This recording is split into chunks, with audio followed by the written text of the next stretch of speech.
অমৃতা রানী, সেলিম, শিশির চন্দ্র, সুজয়,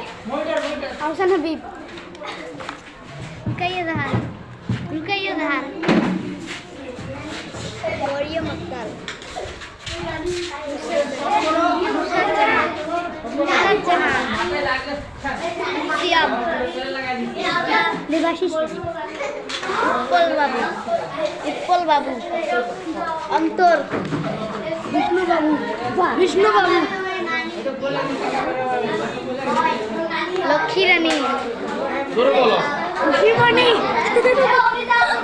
খুশিমণি, জান্নাতি একটা,